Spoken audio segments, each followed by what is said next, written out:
आज हम आपको एक बेहद दिलचस्प कहानी सुनाने जा रहे हैं जो संघर्ष और उम्मीद की गाथा कहती है। कहानी के केंद्र में है कालू, एक गरीब मछुआरा जो जीवन की कठिनाइयों और बादशाह के निर्दयी टैक्स अधिकारी के अत्याचारों का सामना करता है। एक दिन एक घटना उसके पूरे जीवन को बदल देती है, जिससे वह दरिया की गहराइयों में एक नई दुनिया और नई संभावनाओं से मिलता है।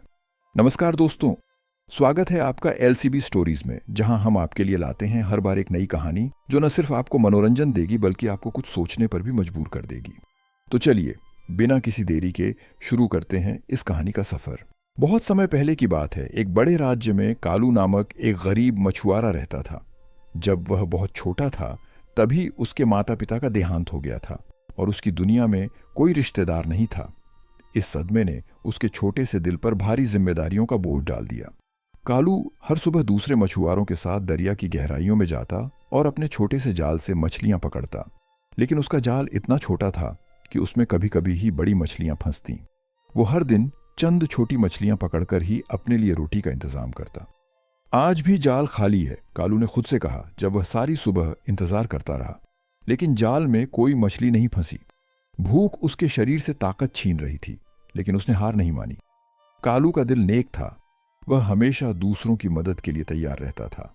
कई बार उसने अपनी मछलियां गरीब और बुजुर्ग मछुआरों को दे दी और खुद भूखा सो जाता। अब कालू जवान हो चुका था, लेकिन उसकी गरीबी का सिलसिला खत्म नहीं हुआ। हालात और भी मुश्किल हो गए थे जब बादशाह ने मछुआरों पर टैक्स लगा दिया। बादशाह का एक अधिकारी हर मछुआरे से टैक्स के रूप में उनकी पकड़ी हुई मछलियों का आधा हिस्सा ले लिया करता था। कालू की स्थिति और भी दयनीय थी, क्योंकि उसका जाल छोटा और फटा हुआ था, जिसकी वजह से वह केवल कुछ छोटी मछलियां ही पकड़ पाता था और इन थोड़ी सी मछलियों में से भी आधी से अधिक उस अधिकारी द्वारा टैक्स के नाम पर छीन ली जाती। इस प्रकार कालू का जीवन कठिन संघर्षों में उलझ कर रह गया था। बादशाह का एक अधिकारी, जिसका नाम आलम था, वह एक कठोर और निर्दयी व्यक्ति था। वह मछुआरों से कर वसूली में इतनी निष्ठुरता से कार्य करता कि उसके हृदय में दूसरों के प्रति करुणा का एक भी अंश नहीं था। आलम न केवल बादशाह के हिस्से का कर मांगता, बल्कि घूस के रूप में भी एक बड़ा हिस्सा अपने लिए मांगता था। जो मछुआरा उसे रिश्वत नहीं देता, उसे मछलियां पकड़ने से मना कर देता, जिससे वह मछुआरा भूख से तड़पता रहता। एक दिन जब कालू मछलियां पकड़ने के लिए अपने कंधे पर जाल लादे अपनी झोपड़ी से बाहर निकला, उसी समय उसने देखा कि आलम अपने घोड़े पर सवार उसकी ओर आ रहा था। आलम का भयानक चेहरा और विशाल छाती किसी डरावने तूफान की भांति प्रतीत हो रहे थे। ज्यों ही आलम कालू के निकट पहुंचा, उसने अपना घोड़ा रोक लिया। कालू ने भयभीत होकर उसे आदरपूर्वक सलाम किया और उसके सामने झुक गया। तुम्हारा नाम कालू है? आलम ने गरजते हुए स्वर में पूछा।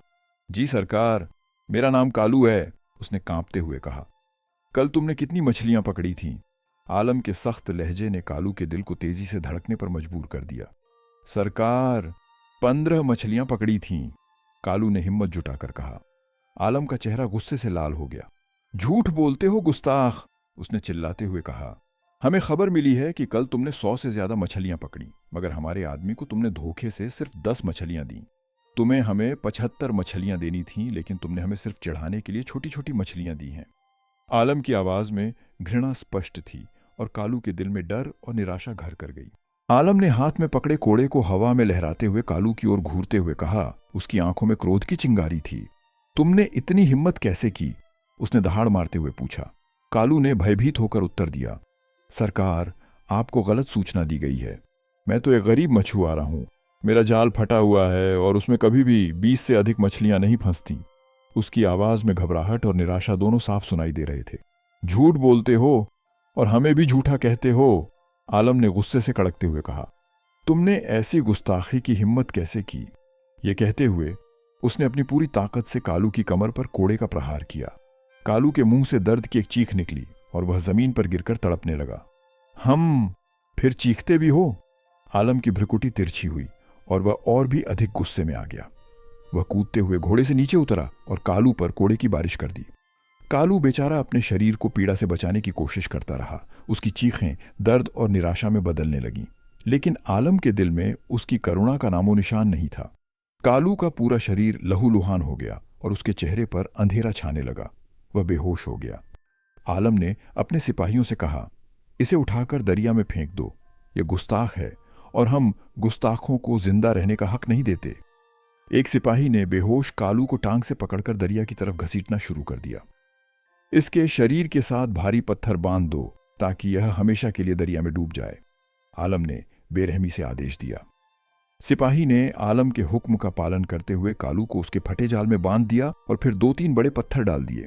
घसीटता हुआ उसने उसे दरिया के बीच में फेंका, जहां पानी ने उसे अपनी लहरों में समा लिया। समय ठहर गया और उसकी चीखें बाघ की रेशमी हवा में मिलने लगीं। कालू दरिया में गिरते ही भारी पत्थरों के चलते डूब गया। कुछ पल तक दरिया की सतह पर बुलबुले उठते रहे, लेकिन फिर वो भी खामोश हो गए। चलो, इसकी झोपड़ी पर कब्जा कर लो और इसका तमाम सामान मेरे मकान में पहुंचा दो, आलम ने आदेश दिया और फिर घोड़े पर सवार हो गया। सिपाही कालू की झोपड़ी की ओर बढ़ने लगे। जब कालू की आंखें खुलीं तो उसने खुद को दरिया की गहराई में पाया। सिर के चारों ओर पानी ही पानी था, लेकिन अजीब बात यह थी कि न तो पानी उसकी आंखों में जा रहा था और न ही उसकी नाक में। उसके मन में एक अद्भुत अनुभव हो रहा था, जैसे वह खुद भी मछली बन गया हो।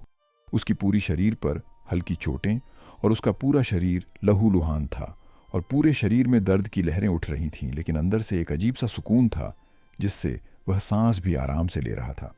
जैसे ही उसने होश में आकर जाल से आज़ादी पाने की कोशिश की, उसने महसूस किया कि वह जाल में इस कदर फंसा हुआ था कि हाथ उठाना भी मुश्किल था।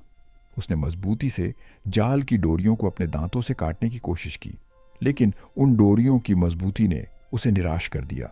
काफी प्रयासों के बावजूद जब वह जाल से मुक्त नहीं हो पाया तो थककर उसने हार मान ली। उसे समझ आ गया था कि अब उसकी मौत इसी तरह होगी। अभी उसने कुछ ही पल खामोशी में बिताए थे कि तभी उसने दूर से एक छोटी मछली को अपनी तरफ आते देखा। मछली उसके करीब पहुंचकर रुक गई और कालू ने उसकी नन्ही आंखों में अजीब सी हैरत देखी। कालू भी उस मछली को हैरत से देख रहा था, क्योंकि वह बेहद खूबसूरत थी। वह सुनहरी मछली थी जो अपने चारों ओर के पानी में जैसे चमक रही थी। कालू उसकी चमक में खोया हुआ था। तभी उसे एक धीमी आवाज सुनाई दी। कौन हो तुम और कहां से आए हो? कालू इस आवाज को सुनकर हैरान हो गया और चारों ओर नजरें दौड़ाने लगा। उसे समझ नहीं आ रहा था कि यह आवाज कहां से आ रही थी। मैं फिर से पूछती हूं, तुम कौन हो और कहां से आए हो? मछली ने दोबारा पूछा। इस बार कालू ने देखा कि आवाज वास्तव में मछली के मुंह से निकल रही थी। क्या तुम सच में बोल रही हो, सुनहरी मछली? कालू ने हैरत भरे लहजे में पूछा।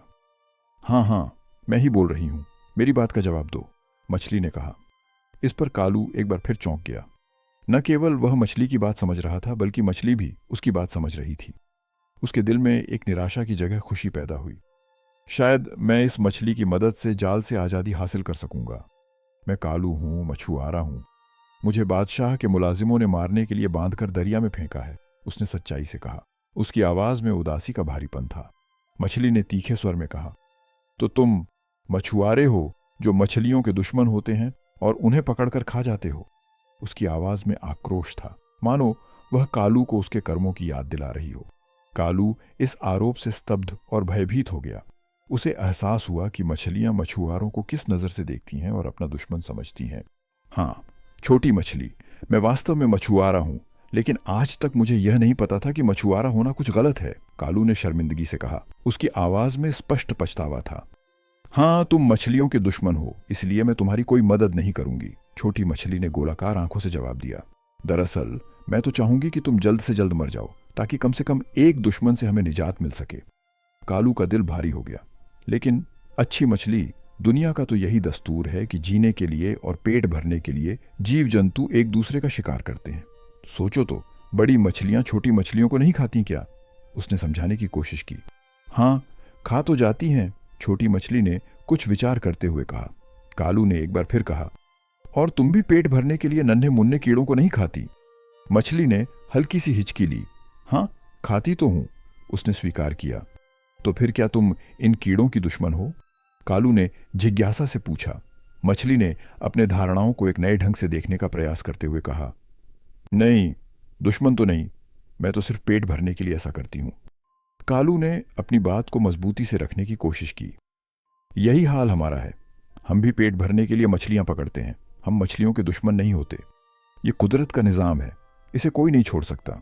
फिर उसने गहरी सांस ली और कहा, लेकिन इसके बावजूद मैं आज से तुम्हारे साथ वादा करता हूं कि अगर मेरी जिंदगी रही तो मैं कभी मछलियां नहीं पकड़ूंगा, बल्कि इन्हें दोस्ती करूंगा। कालू ने सच्चे दिल से वादा किया और उसकी आंखों में एक नई उम्मीद की चमक थी। सुनहरी मछली ने खुश होकर कहा, तुम्हारी बात दुरुस्त है और तुम वादा भी कर रहे हो, इसलिए मैं तुम्हारी मदद जरूर करूंगी। मुझे इस जाल से आजाद करवा दो। मैं तुम्हारा यह एहसान जिंदगी भर नहीं भूलूंगा। कालू ने एक उम्मीद भरी नजरों से कहा। मछली ने उत्तर दिया, इसके लिए मैं आरा मछली को बुला लाती हूं, लेकिन पहले मुझे दरिया की शहजादी से इजाजत लेनी पड़ेगी। वह इस दरिया की शहजादी है और उसके हुक्म के बिना मैं या आरा मछली तुम्हारी कोई मदद नहीं कर सकती। कालू ने उसका हाथ पकड़ते हुए कहा, तुम मेरी मदद जरूर करो। दरिया की शहजादी को मेरा सलाम देना और उससे कहना कि मैं इस वक्त मजबूर, मजलूम और जख्मी हूं। मुझे यकीन है कि वह मेरी मदद पर आमादा हो जाएगी। ठीक है, सुनहरी मछली ने कहा, मैं तुम्हारा सलाम दरिया की शहजादी तक पहुंचा दूंगी और उसे तुम्हारी मदद की दरखास्त भी करूंगी, क्योंकि तुम मुझे नेक आदमी मालूम होते हो। यह कहते हुए वह मुड़कर तेजी से वापस तैरने लगी। अब कालू खामोश पड़ा हुआ था। उसकी आंखें वापस आने वाली सुनहरी मछली का इंतजार कर रही थीं। उसके मन में एक डर था, कहीं दरिया की शहजादी उसे अपना दुश्मन न समझ ले और उसे जाल से रिहा करने के बजाय उसे मारने का हुक्म न दे दे। जैसे ही कालू इस चिंता में डूबा हुआ था, उसने देखा कि दूर से 10 से 12 मछलियां उसकी ओर आ रही हैं। उनमें से एक वही सुनहरी मछली थी और उसके साथ एक और मछली थी जिसके मुंह पर बड़ा सा आरा उकेरा हुआ था। उनके पीछे 8 बड़ी और डरावनी मछलियां थीं, जिनकी पूंछें कांटों से ढकी और झाड़ियों के समान थीं। क्या ये मछलियां मुझे बचाने आई हैं या शहजादी की आज्ञा से मुझे सजा देने? कालू ने मन ही मन सोचा, जिससे उसकी चिंता और भी बढ़ गई। वह सब तेजी से तैरती हुई कालू के पास पहुंच गईं। मछुआरे, दरिया की शहजादी ने तुम्हारी रिहाई का हुक्म दे दिया है और साथ ही अपने सामने हाजिर होने का आदेश भी दिया है, सुनहरी मछली ने कहा। अब आरा मछली तुम्हें जाल से रिहा कराएगी और ये सिपाही मछलियां तुम्हें साथ लेकर दरिया की शहजादी के पास ले जाएंगी। लेकिन याद रहे, अगर तुमने शहजादी का हुक्म ना माना तो ये सिपाही मछलियां अपनी कांटेदार दुमों से तुम्हारी बूटियां उड़ा देंगी। कालू ने निडर होकर कहा, मैं दरिया की शहजादी की खिदमत में जरूर हाजिरी दूंगा, क्योंकि उसने मेरी रिहाई का हुक्म देकर मुझ पर एहसान किया है। सुनहरी मछली ने सिर हिलाते हुए आरा मछली को इशारा किया और वह मछली फुर्ती से कालू की ओर बढ़ी। उसने अपने नुकीले मुंह से जाल को काटना शुरू किया और जाल की मजबूत डोरियां झट से कटने लगीं। चंद ही पलों में कालू जाल से पूरी तरह मुक्त हो गया। उसने खुद को आजाद पाया और जब उसने पानी में अपने हाथ फैलाए तो उसे एहसास हुआ कि वह सहजता से तैर सकता है। अब चलो हमारे साथ, सुनहरी मछली ने खुशी से कहा। हाँ चलो, कालू ने उत्साह से जवाब दिया। इसके बाद सुनहरी मछली और अन्य सिपाही मछलियां उसे लेकर तेजी से एक दिशा में तैरने लगीं। काफी दूर जाकर कालू ने दरिया के अंदर एक खूबसूरत महल देखा। महल से बाहर छोटी छोटी सुनहरी मछलियां तैर रही थीं, जो जैसे महल की सुंदरता में 4 चांद लगा रही थीं। जब वो महल के दरवाजे पर पहुंचे, सिपाही मछलियां रुक गईं और कालू को भी रुकना पड़ा। सुनहरी मछलियां महल के दरवाजे से अंदर गईं और थोड़ी देर बाद वापस आकर उन्होंने इशारा किया कि कालू अंदर आ सकता है। कालू ने हिम्मत जुटाई और दरवाजे से अंदर दाखिल हो गया। जब वह महल में दाखिल हुआ तो उसकी नजर दरिया की शहजादी पर पड़ी। वह बेहद खूबसूरत तख्त पर लेटी हुई थी। शहजादी का शरीर मछली की तरह था, जिस पर सुनहरे रंग के फूल खिले हुए थे, लेकिन उसका चेहरा किसी खूबसूरत महिला का था और उसने एक शानदार ताज पहना हुआ था, जो उसकी सुंदरता को और बढ़ा रहा था। इस बीच सुनहरी मछली तैरती हुई तख्त की तरफ बढ़ी और सिर हिलाकर सलाम करते हुए बोली, शहजादी साहिब, आदमजात मछुआरा कालू महल के बाहर मौजूद है और हाजिरी की इजाजत चाहता है। हाँ, उसे हाजिर करो, शहजादी ने अपनी मधुर और प्रभावी आवाज में कहा। सुनहरी मछली ने आदाब से सिर झुकाया और वापस मुड़ गई। कुछ ही क्षणों में शहजादी ने देखा कि एक आदमजात, जिसका पूरा शरीर जख्मी था, तैरता हुआ सुनहरी मछली के साथ आता चला आ रहा था। कालू ने बड़ी हैरत से शहजादी की खूबसूरती को देखा और फिर बड़े अदब और सम्मान के साथ शहजादी को सलाम किया। शहजादी ने उसका जायजा लेते हुए पूछा, क्या नाम है तुम्हारा? कालू बोला, शहजादी साहिब, मेरा नाम कालू है। मैं एक गरीब मछुआरा हूँ। बादशाह के जालिम मुलाजिम आलम ने मुझे बेगुनाह होते हुए भी कोड़े से बेतहाशा मारा और फिर मुझे जाल में बांधकर दरिया में डाल दिया, जहां से आपके हुक्म और मेहरबानी से मुझे निजात मिली। उसकी आवाज में गहरी उदासी थी, जिससे शहजादी को उसकी तकलीफ का एहसास हुआ। शहजादी ने फिर पूछा, तुम्हारा कसूर क्या था जिस पर तुम्हें मारा गया? कोई कसूर नहीं था शहजादी साहिब, सिर्फ मैं गरीब था और इसको मुझसे भारी रिश्वत नहीं मिलती थी, कालू ने सच्चाई से कहा। शहजादी ने उसकी बात को ध्यान से सुना और बोली, मगर तुम मछुआरे हो और मछुआरे हम मछलियों के दुश्मन होते हैं, फिर हम अपने दुश्मन की मदद क्यों करें? कालू ने विनम्रता से जवाब दिया, शहजादी साहिब, पेट पालने के लिए सब कुछ करना पड़ता है, लेकिन इसके बावजूद मैंने सुनहरी मछली से वादा किया है कि मैं आगे से मछुआरे का काम नहीं करूंगा और मछलियों का दोस्त बनकर रहूंगा। मछलियों की शहजादी ने उसकी बातें सुनी और बोली, तुम हमें नेक आदमी नजर आते हो और फिर तुम पर जुल्म भी हुआ है, इसलिए हम तुम्हारी मदद करेंगे। उसकी आवाज में एक गर्माहट थी और उसने खुश होकर कहा, बहुत बहुत मेहरबानी शहजादी साहिब, मैं आपका यह एहसान कभी नहीं भूलूंगा। कालू ने कृतज्ञता से कहा। शहजादी ने कहा, तुम गरीब हो, हम तुम्हें अमीर बना देते हैं। और फिर उसने एक मछली को आदेश दिया कि कालू को 10 कीमती मोती दे दिए जाएं। मछली तेजी से महल के कमरे में घुसी और फिर जब वह बाहर आई तो उसने अपना मुंह खोलकर एक सफेद रंग का खूबसूरत मोती उगल दिया। कालू ने तेजी से मोती पकड़ लिया। उसके दिल में खुशी का एक नया सैलाब उमड़ पड़ा। इस तरह मछली ने 10 मोती मुंह से उगले और कालू ने सभी को खुशी खुशी हासिल कर लिया। यह तुम्हारी दुनिया के लिए बहुत कीमती मोती है, शहजादी ने कहा। इन्हें बेचकर खूब दौलत कमाओ और ऐश की जिंदगी गुजारो, मगर यह बात याद रखना, किसी पर जुल्म न करना और गरीबों की मदद करना। कालू की खुशी का ठिकाना नहीं रहा। उसने आभार के साथ शहजादी को सलाम करना शुरू कर दिया। और हाँ, शहजादी ने फिर कहा, अगर कभी तुम्हें हमारी जरूरत पड़े तो दरिया में उतरकर किसी भी मछली से हमारा नाम ले देना, वह तुम्हें हमारे पास पहुंचा देगी। बहुत बहुत मेहरबानी शहजादी साहिब, आप वाकई बेहद रहमदिल और अच्छे हैं। मैं तमाम जिंदगी आपका यह एहसान नहीं भूलूंगा। कालू ने सिर झुकाकर कहा। उसकी आवाज में कृतज्ञता थी। फिर शहजादी ने सुनहरी मछली को आदेश दिया कि कालू को उसके घर के करीब दरिया की सतह पर पहुंचा दे। सुनहरी मछली ने इस बात में सिर हिलाया और फिर कालू को अपने पीछे आने का इशारा किया। कालू ने शहजादी को सलाम किया और मछली के पीछे चल पड़ा। महल से बाहर निकलकर वह दरिया में तैरता रहा। थोड़ी देर बाद सुनहरी मछली ने ऊपर चढ़ना शुरू कर दिया और कालू भी उसके पीछे सतह की ओर बढ़ता चला गया।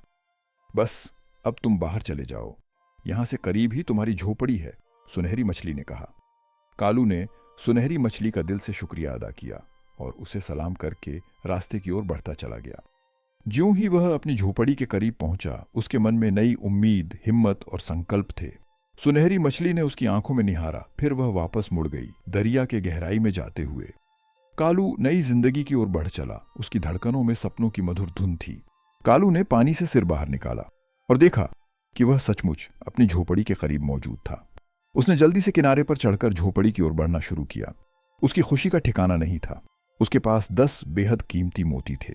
उसने सोचा कि वह अपनी झोपड़ी में जाकर कपड़े बदलेगा और फिर शहर जाकर इन मोतियों को बेचकर अच्छी खासी रकम हासिल करेगा।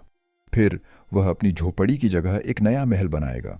अभी वह इन खुशियों के सपनों में खोया ही था कि अचानक बादशाह का मुलाजिम आलम वहां पहुंच गया। उसने कालू को देखते ही गुस्से से दांत पीसते हुए कहा, नाफरमान, तुम अभी तक जिंदा हो, क्या तुम मुझे नहीं छोड़ सकते? कालू ने निराशा से कहा, लेकिन आलम ने उसकी बात को अनसुना कर दिया। तुमने हमारे साथ धोखा किया था, इसलिए तुम्हारी सजा बरकरार रहेगी। आलम ने आदेश दिया, इसे गिरफ्तार कर लिया जाए और इसे बांधकर दोबारा दरिया में डाल दिया जाए।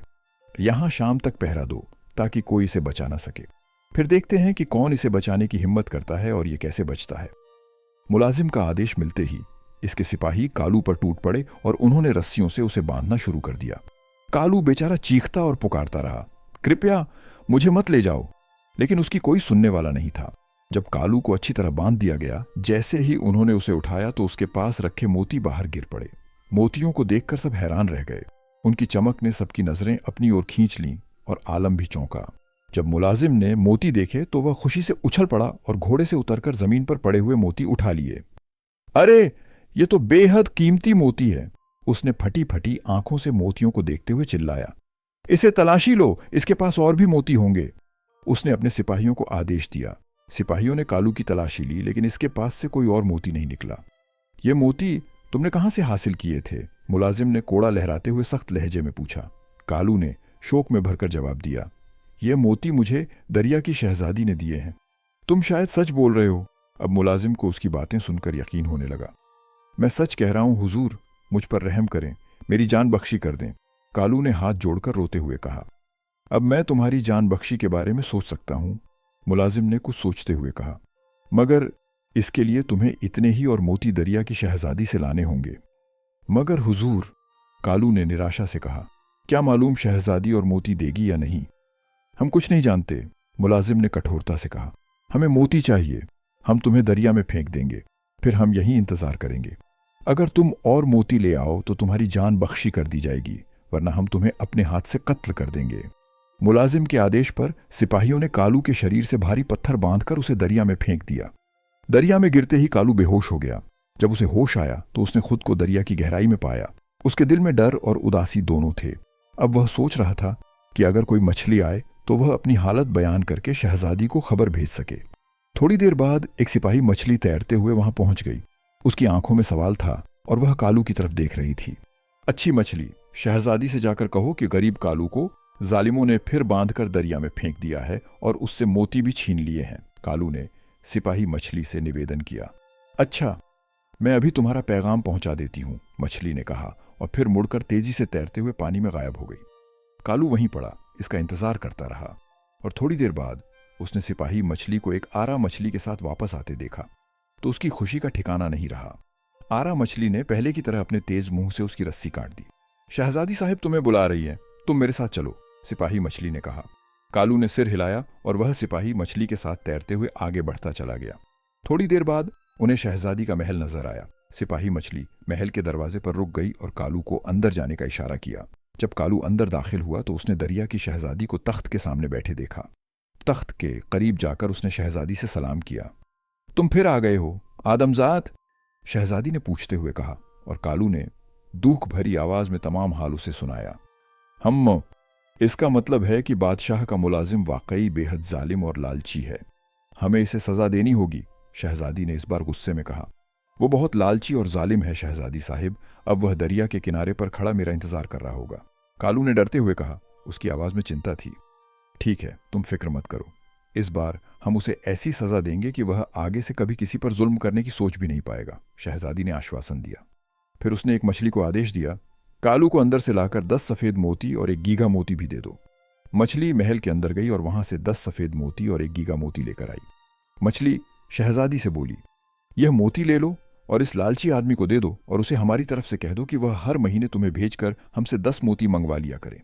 कालू ने आश्चर्य और खुशी के मिश्रित भाव से कहा, आपकी मेहरबानी का कोई मुकाबला नहीं है शहजादी साहिब। उसकी आंखों में आभार था।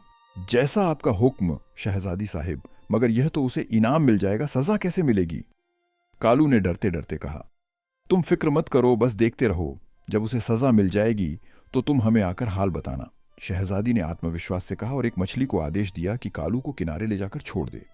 जब कालू इस मछली के साथ दोबारा किनारे पर पहुंचा तो उसने देखा कि बादशाह के मुलाजिम इंतजार में खड़े थे। मोती ले आए हो कालू? मुलाजिम ने जल्दी से पूछा। उसकी आंखों में लालच की चमक थी। हाँ सरकार, कालू बोला और फिर 10 सफेद मोती और एक गीघा मोती उसे पेश कर दिया। उसने शहजादी का पैगाम भी दिया कि वह हर महीने उसे भेजकर 10 मोती ले लिया करें। मुलाजिम ये मोती लेकर बेहद खुश हुआ। उसका चेहरा खुशी से लाल हो गया। बहुत अच्छे, तुम बहुत अच्छे हो, मैंने तुम्हारी सजा माफ कर दी, उसने कहा। अब तुम मेरे साथ मेरे महल में रहोगे। मैं हर महीने तुम्हें शहजादी के पास भेजकर मोती मंगवाऊंगा और इस तरह मैं दुनिया का सबसे अमीर आदमी बन जाऊंगा। कालू बेचारा भला क्या जवाब देता, वह खामोश रहा। मुलाजिम ने इस बार कालू को अपने पीछे घोड़े पर बैठाया और अपने महल की ओर ले आया।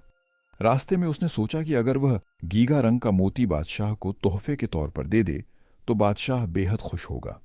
न केवल उसे बेशुमार इनाम मिलेगा, बल्कि इस तरह वह बाकी मोती आजादी से बाजार में बेच सकेगा और बादशाह को कोई एतराज भी नहीं होगा। यही सोचकर वह कालू को अपने महल में छोड़कर घोड़ा दौड़ाते हुए सीधे शाही महल की तरफ बढ़ने लगा। बादशाह को जब इसके आने की सूचना मिली तो उसने इसे अपने खास कमरे में बुला लिया। आलम, कैसे आना हुआ? बादशाह ने इसके सलाम का जवाब देते हुए कहा। फिर आलम ने कहा, बादशाह सलामत, मैं आपके लिए एक बहुत कीमती तोहफा लेकर आया हूं। उसकी आवाज में गर्व का एहसास था। बादशाह ने खुशी से कहा, कौन सा तोहफा, दिखाओ हमें। आलम ने गीघा मोती निकालकर बादशाह के सामने पेश कर दिया। बादशाह ने मोती को गौर से देखा तो वह बुरी तरह चौंक पड़ा। उसकी आंखों में चमक आ गई, जैसे उसने किसी अनमोल चीज को खोज लिया हो। बादशाह बोला, ये मोती तुमने कहां से हासिल किया? आलम डरते हुए बोला, हुजूर, ये मुझे दरिया के किनारे पर मिला था। क्योंकि यह बेहद कीमती मोती था, इसलिए मैंने इसे आपकी खिदमत में पेश कर दिया। बादशाह ने गुस्से से कहा, इसका मतलब है तुम हमारे सामने झूठ बोल रहे हो। ये मोती आज से 1 महीने पहले हमारे खजाने से चोरी हो गया था और तलाश के बावजूद नहीं मिला था। बताओ, तुमने इसे कैसे चोरी किया? अब तो आलम के होश उड़ गए। उसने बादशाह के खौफ के कारण कालू के बारे में सब कुछ सच सच बता दिया। हालांकि अपने जुल्मों के बारे में उसने कुछ नहीं बताया, सिर्फ इतना कहा, क्योंकि वह बादशाह का हिस्सा नहीं देता था, इसलिए मैंने उसे दरिया में फेंकवा दिया था। और फिर उसने सबूत के तौर पर 20 सफेद मोती भी निकालकर पेश कर दिए। बादशाह ने जोर से ताली बजाई और अगले ही पल 2 सैनिक अंदर आए। बादशाह ने आदेश दिया, आलम के महल से कालू मछुआरे को पकड़कर हमारे सामने पेश किया जाए। दोनों सैनिक सलाम करके तेजी से बाहर निकल गए। देखो, तुमने हमसे धोखा करने की कोशिश की है। एक मोती हमें देकर बाकी 20 खुद इधर उधर करना चाहते थे। तुम्हारा यह जुर्म माफी के लायक नहीं है। बादशाह ने गुस्से से आलम से कहा। आलम हाथ जोड़कर बोला, हुजूर, मैं माफी चाहता हूं, क्योंकि उसे पता था कि बादशाह बेहद सख्त गुस्से में है और धोखा सहन नहीं करता। बादशाह ने कहा, पहले कालू मछुआरा आ जाए, हम उससे पूछेंगे, फिर तुम्हारे बारे में फैसला करेंगे। थोड़ी देर बाद सैनिक कालू को लेकर आ गए। कालू की आंखों में चिंता और डर था। कालू डर के मारे कांप रहा था। कालू मछुआरे, क्या यह मोती तुमने लाकर दिए हैं? बादशाह ने कड़क लहजे में पूछा। जी हां बादशाह सलामत, ये मोती मैंने दरिया की शहजादी से प्राप्त किए हैं, कालू ने हाथ जोड़ते हुए कहा। उसकी आवाज में हल्की कंपकंपी थी। बादशाह ने गंभीर आवाज में कहा, कालू, हमें पूरी बात बताओ, ये गीगा मोती हमारे खजाने से चोरी हुआ है। उसने आगे कहा, याद रखना, अगर तुमने एक भी झूठ बोला तो चोरी के इल्जाम में तुम्हें मार दिया जाएगा। कालू ने कांपते हुए पूरी बात बताई और शुरू से लेकर आखिरी तक सभी हालात बादशाह को सुना दिए।